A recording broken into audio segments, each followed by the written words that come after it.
The world economy is built on a lie of infinite abundance, but in 2026, we are hitting a physical wall. While the Federal Reserve fights a losing battle with digital inflation, a much more dangerous crisis is unfolding in the shadows of the commodities market. The year 2026 will be remembered as the moment the physical world finally revolted against the digital one.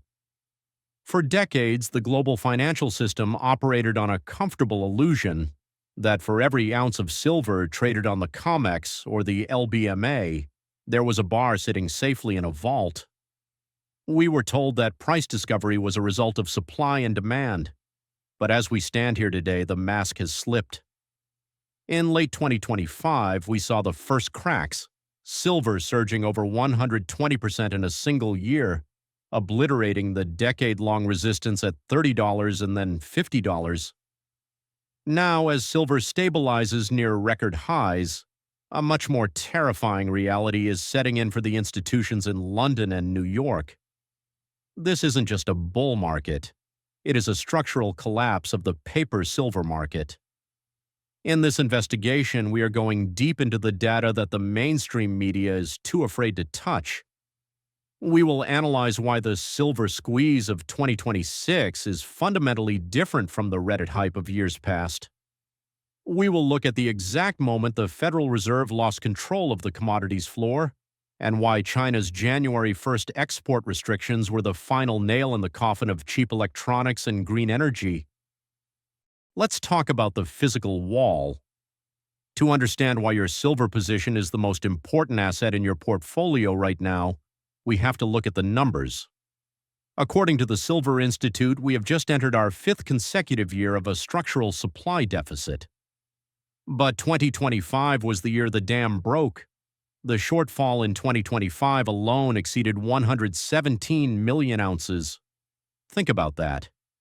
Even with silver prices doubling, mining production didn't budge. Why? Because you cannot simply turn on a silver mine. Primary silver mines are rare. Most silver is produced as a byproduct of lead, zinc, and copper. When the global economy slows down and base metal mining stalls, the silver supply shrinks, regardless of how high the price goes. But while supply is stagnant, demand has gone parabolic. We are currently seeing a solar thirst that is devouring the market.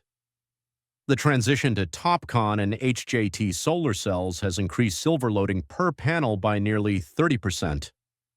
In 2026, the solar industry alone is projected to consume over 250 million ounces.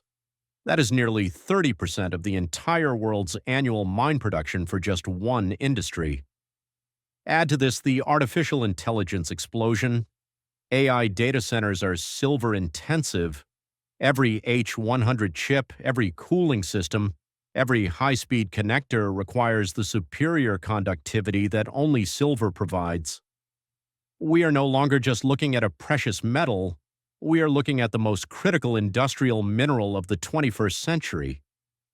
The U.S. Department of the Interior finally admitted this in late 2025 by officially listing silver as a critical mineral. This wasn't a symbolic move. It was a confession of vulnerability. If the industrial deficit was the spark, China's 2026 policy is the gasoline.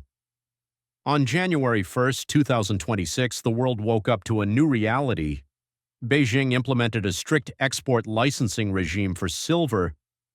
This wasn't a total ban, but it was something much more calculated. By requiring state-issued licenses for every gram of silver leaving its borders, China effectively seized control of 65% of the world's refined silver supply. Why now? Because China understands the green hegemony. If you control the silver, you control the solar panels. If you control the solar panels, you control the energy transition of Europe and North America. Elon Musk was among the first to sound the alarm on social media, noting that silver is the Achilles heel of the electric vehicle industry. An average EV uses up to 50 grams of silver, double that of an internal combustion engine.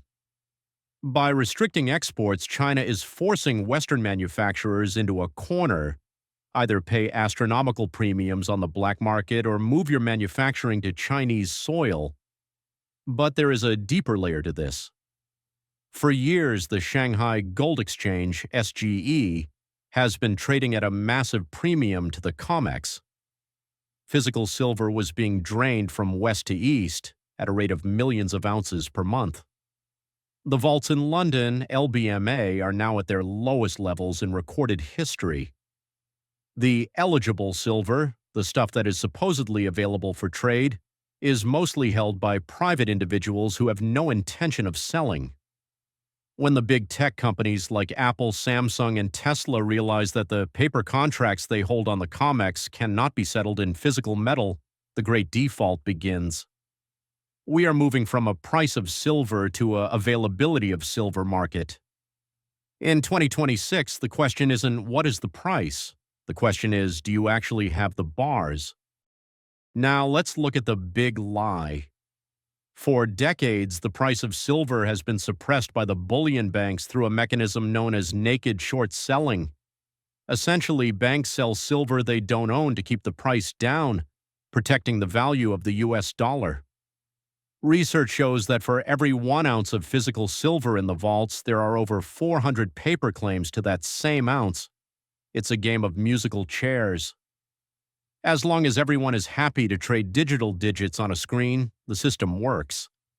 But in 2026, the music stopped. Investors are no longer accepting cash settlements. From the family office in Dubai to the retail trader in Texas, people are demanding physical delivery. In December 2025, we saw an unprecedented physical drain where 60% of registered COMEX inventory was claimed in just 4 days. The CME Group was forced to raise margin requirements to $25,000 per contract just to stop the bleeding. This is the short squeeze of a century. When the banks are forced to buy back their short positions in a market with zero physical supply, the price doesn't just go up, it teleports. This is why analysts at BNP Paribas and Citigroup are now openly discussing $100 silver, and some technical veterans like Michael Oliver are calling for a move toward $200 before this cycle ends. While the West was distracted by digital currencies and interest rate pivots, a tectonic shift occurred in the East. In 2026, the BRICS Plus alliance, now expanded to include several major resource-rich nations, formally introduced their new trade settlement unit. This wasn't just another currency, it was a commodity basket standard. Silver, for the first time in over a century, has been remonetized at a state level. The BRICS strategy is simple. They realize that the US dollar is a liability backed by debt, whereas silver and gold are assets backed by physics. Russia and Iran have begun accepting silver as partial payment for oil and gas shipments, bypassing the SWIFT system entirely. This creates a dual price system. On one side, you have the Western paper price, highly manipulated, volatile, and increasingly irrelevant. On the other, you have the Eastern physical premium. In Shanghai and Dubai, silver is trading at a 15% to 20% premium over New York prices. This arbitrage is a vacuum cleaner, sucking every available ounce of silver out of Western vaults. The Federal Reserve is trapped. If they raise interest rates to defend the dollar, they crash the banking system and the housing market. If they lower rates to save the banks, they ignite a hyperinflationary fire in commodities. In 2026, the Fed chose the latter. The result? A currency debasement event where silver isn't just rising in value, the dollar is simply melting away against it. We are seeing the death of the 60-40 portfolio and the birth of the hard asset era. For the traders watching this, you know the frustration. For the past 2 years, silver prices climbed, but the mining stocks, the miners, stayed stagnant. Many investors gave up, calling them value traps. But in 2026, the great catch-up has finally arrived. Why did they lag? Because of skyrocketing AISE, all-in sustaining costs. Inflation in diesel, labor, and machinery ate all the profits. But now, with the silver breaking past the $50 psychological barrier and holding, the margins for these companies have gone from 10% to 300% in a matter of months. We are moving from a survival phase to a free cash flow phase. Companies like First Majestic, Pan American Silver, and the junior explorers in the Silver Triangle are no longer just stocks. They are ATM machines. When a mining company's cost to produce an ounce is $22 and they can sell it for $75, their stock price doesn't just double. It goes through a re-rating. But here is the warning for 2026. Institutional money is now flooding into the sector. BlackRock and Vanguard are forced to buy these companies because they are the only ones with positive earnings growth in a recessionary environment. This wall of money is hitting a very tiny door. The total market cap of the entire silver mining sector is smaller than a single mid-cap tech company in the S&P 500. When the world wants silver stocks, there simply isn't enough equity to go around. This is where the 10-bagger and 20-bagger gains are being minted. So, what is the ultimate outcome? As we move into the second half of 2026, we expect a force majeure event on a major commodities exchange.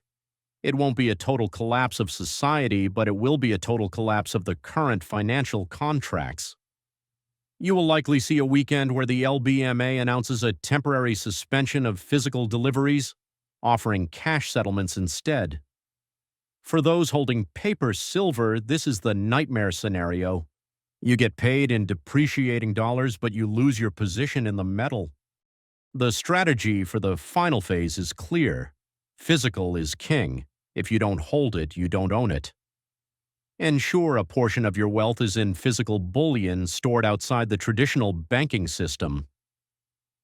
Quality miners focus on Tier 1 jurisdictions. As silver becomes a critical mineral, resource nationalism will rise. Stick to companies operating in stable regions where governments won't seize the mines. The exit plan: don't get blinded by greed. Silver is a volatile beast. When the gold-to-silver ratio hits 30-1 or 40-1, down from its highs of 80-1, that is your signal to start rotating your gains back into land, gold, or dividend-paying assets.